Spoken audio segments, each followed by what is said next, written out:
Megragadom az alkalmat és egyenként bemutatok mindenkit, akik ott kutyával vannak. Ha szembe vagyunk, akkor Évi jobbra, Fanta nevű kutyájával, ő egy Golden Retriever. Köszön is nekünk. Mellette Ricsit láthatjuk Hiro nevű kutyájával, ő egy belga juhász, Magda. Utána Ginát láthatjuk Sáva nevű kutyájával, egy ordas német juhászuka. Ő is köszön. Mónikát láthatjuk Csaki nevű kutyusommal, az enyém. A Csaki 5 éves német juhász ordas kutya. Mellette Bettit láthatjuk Aldó nevű kutyájával. Kinga a sorban Dina nevű kutyájával. Jó, és Anna jön utána Voltival, ő pedig egy hovavart boxer keverék. Hatunk a pályán, ahol azt mutatják meg a lányok és Ricsi, hogy a kutyákkal hogy lehet közösen dolgozni együtt.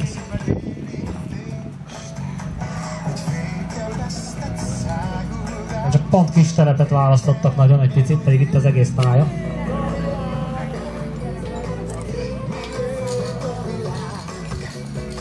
Itt a kutyákat ugye helyben hagyják, addig még vissza nem mennek hozzájuk. Ez kint keresésnél, személykeresésnél is nagyon fontos, hogy bárhol ott lehessen hagyni a kutyát, és amíg más nem, parancsot nem kap, vagy nem vezényszót, addig neki ott kell maradni. Azt megcsinálják ilyen fektetéssel, állítással is. Jutalomfalattal és labdával motiváljuk a kutyákat, jókedvűen dolgozzanak.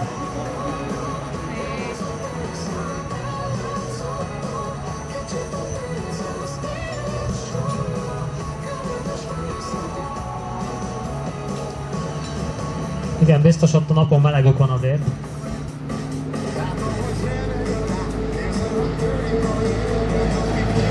Általában ez a legnehezebb feladat a kutyásoknak, hogy együtt tudjanak itt csoportosan dolgozni, és a kutyák nem arakodjanak össze.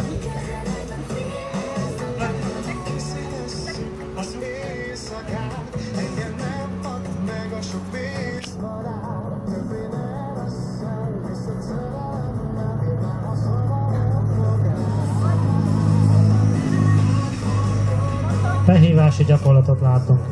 A kutyus csak akkor jöhet el, amikor hívják.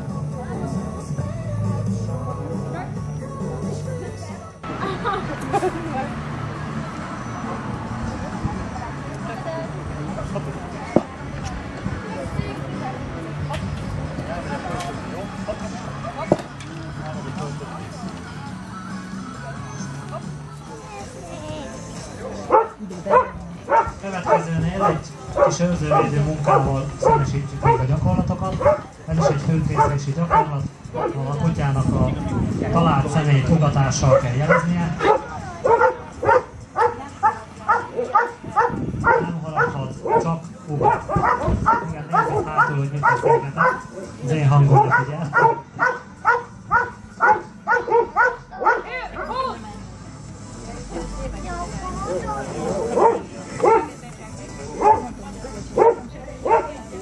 Ez egy vizsgafeladat egyébként, egy sportkutyás vizsgafeladat, ahol a segéd megpróbál elszökni.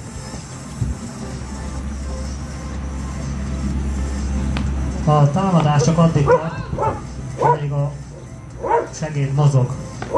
Ha mozdulatlan, akkor neki automatikusan el kell engedni.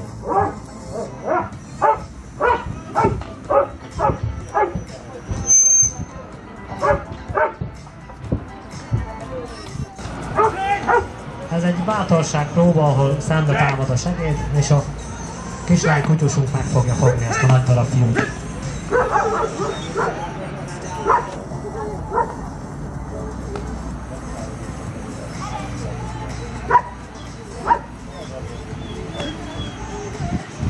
A hódütések nem fájnak a kutyának, ez egy szivacsbot.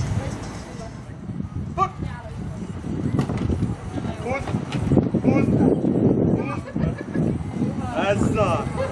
Jó, elég lesz. Hát valamikor, ahol nem tudjuk, meg koruknál fogva nem lehet. Így van. Hát amelyik 2 éves kutya, az még nem lehet, hogy 5 éves. Így van. Hát ennyi a történet, tehát ez most nem egy nagy dolog. Olyan, mint hogyha egy medvét húzzátok oda, akkor olyan cuki.